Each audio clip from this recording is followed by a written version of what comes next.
Hi hello నమస్తే welcome to our channel. So ప్రస్తుతం స్టూడియోలో మనతో పాటు ఉన్నారు పరిచయం అక్కర్లేని పేరు అరిచిమల్లి శ్రీనివాసరావు గారు, పొలిటికల్ అనలిస్ట్. నమస్కారం అండి. నమస్కారం అండి. ఎలా ఉన్నారు?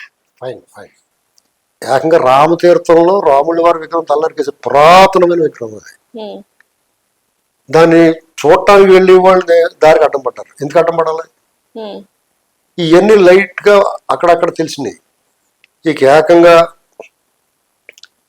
తిరుమల తిరుపతి దేవస్థానం కోట్లాది మంది భక్తులు. అది నిజమే అంటారా? లడ్డూలో గొడ్డు మాంసము పంది మాంసము కలిపి నిజమే అని ఇంకా సందేహం అయిపోద్దండి. గుజరాత్ లోని ఈ దేశంలోనే నెంబర్ 1 ల్యాబ్ లో టెస్ట్ చేయించారు. ఇప్పుడు చంద్రబాబు నాయుడు గారి నోట్లో జీడికి మళ్ళీ పనికి మళ్ళీ మాటలు మాట్లాడండి. ఆయన నిజం 100కి 200 సార్లు చూసుకుంటాడు కదా. అలా 100కి 200 సార్లు చూసుకున్నప్పుడు మేనిఫెస్టోలో అంటే ఎన్నికల ముందు చంద్రబాబు నాయుడు గారు ప్రచారం చేసే టైంలో 100 రోజుల్లోనే సూపర్ 6 హామీలన్నీ నెరవేరుస్తామన్నారు. ఇప్పుడు 2 ఏళ్ల దాకా నేనేం అడగండి అన్నారు. ఎవరు చెప్పారు 2 ఏళ్ల దాకా ఏం అడగద్దని? ఎవరు చెప్పారు? మీతో చెప్పారా? చాలా వరకు మీడియా ముఖంగా ఇద్దరు, లోకేష్ బాబు గారు చంద్రబాబు నాయుడు గారు చెప్పిన మాటలు చెప్తాను. సంక్షేమాలు ఇవ్వాలంటే అప్పు చూస్తుంటే భయం వేస్తుందని చంద్రబాబు నాయుడు గారు అన్నారు. తర్వాత లోకేష్ బాబు గారు 1 ఇయర్ వరకు సంక్షేమాలు ఇచ్చే అవకాశాలే లేవని అసెంబ్లీలో అన్నారు. ఆ మాటలు వీడియోలు రూపాలు ఆయన అవకాశాలు లేవన్నారు కానీ అవకాశాలు వెతుక్కుంటాం. క్రైసిస్ నుంచి మీరు అన్నారు 100కు 200 సార్లు ఆలోచించే ఏదైనా చంద్రబాబు నాయుడు గారు చెప్తారు. మరి ఆ రోజు ఎన్నికల ముందు తెలీదా ఆంధ్రప్రదేశ్ అప్పుల్లో ఉన్నట్టు? మరి అప్పుడు ఎందుకు సూపర్ 6 అంటే గెలవడానికి మేనిఫెస్టోలు ఇచ్చి ప్రజల్ని సూపర్ 6 అని చెప్పేసి ఓట్లు దండుకున్న తర్వాత అప్పుడు గుర్తొచ్చిందా అప్పుల్లో ఉంది ఆంధ్రప్రదేశ్ అని? అప్పుడు గుర్తు రాలేదా? ఇప్పుడు విషయం ఏంటంటే అవ్వాతాతలకి 4000 చేస్తాడు, 1000 రూపాయలు పెంచుతాడు. పెంచడం లేదా? పైగా ఏప్రిల్ మే జూన్ 3 నెలలకే జూలై నెలలో ఇస్తాడు. ఇచ్చడం లేదా? ఇచ్చడం లేదా? చెప్పండి. మీరు మీకు ఇచ్చారు కదా. జూలై నెలలో ఒకసారి ఇచ్చేసి ఊరుకోలేదు కదా. ఆగస్టులో ఇచ్చారు కదా, సెప్టెంబర్ లో కూడా ఇచ్చారు కదా. వరదలో వర్షం ఊళ్ళు మునిగిపోదని ఇచ్చారు కదా. నెక్స్ట్ ప్రభుత్వ ఉద్యోగులకి 1వ తారీఖు జీతం, వాళ్ళందరికీ 1వ తారీఖు జీతం వేసాడు లేదా? పెన్షనర్లకి వాళ్ళందరూ గిల్లి చూసుకున్నారు. జగన్మోహన్ రెడ్డి హయాంలో ఒక్క నెల కూడా రాలేదురా బాబు, మనకు బలి వచ్చినాయి అనుకున్నారు. ఏంటంటే ఇక్కడ డ్వాక్రా వాళ్ళకి 5 లక్షల నుంచి 10 లక్షలు పావలా వడ్డీకి వాళ్ళు చెప్పారు, చేశారు. ల్యాండ్ టైటిల్ యాక్ట్ తీసేస్తున్నారు, తీసేశారు. రేపు దీపావళి నుంచి 3 సిలిండర్లు ఇస్తా ఉన్నారు, ఇస్తారు. 400 బస్సులు కొంటున్నారు, చేసుకుంటూ వెళ్తున్నారు. ఇప్పుడు 3 నెలల్లో మనం అడిగితే మన బుద్ధి లేని వాళ్ళు మన బుద్ధి జ్ఞానం అన్నం తిని కూడా ఎవరు అడగడు. ఎందుకంటే నేను చెప్పేది ఫస్ట్ వినండి, మీరు వినండి, ఒకసారి వినండి, ఒకసారి వినండి. ఆయన 100 రోజులు చెప్తాను వినండి, పూర్తిగా వినండి. 100 రోజులు అయింది కాబట్టి నువ్వు ఏం చేసావు అడుగుతున్నావు మనం. అంతే, 100 రోజులు 100 చేసాడు. అర్థమైందండి? మీరు వినాలి. మలబద్ధకం ఉన్నవాడికి పొద్దున్నే రాదు. జగన్మోహన్ రెడ్డి 1000 రూపాయలు పెంచడానికి 5 ఏళ్ళు పట్టింది.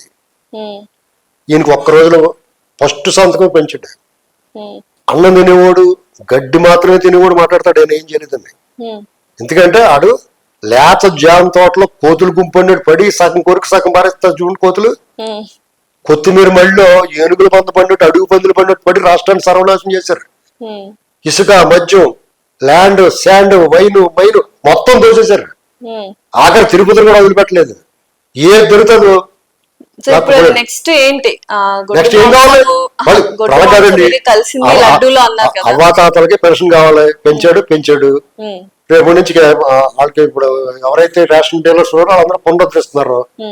నువ్వు ఇంటికి వెళ్తే తెచ్చుకోలేదు, నీ ఇంటికి పంపిస్తారు. ఇక్కడ మీరు సంక్షేమం, ఉపాధి, డెవలప్మెంట్ లో చంద్రబాబు నాయుడు కొట్టి మునగాడే లేడు. ఆ విషయంలో మీరేమో ఆ ప్రశ్నలు వేస్తే అభాస్పాలు అవుతారు. దాని గురించి మాట్లాడకూడదు తప్పుడు. ఎందుకంటే వీళ్ళు ఇంకా తప్పు చేసాడు.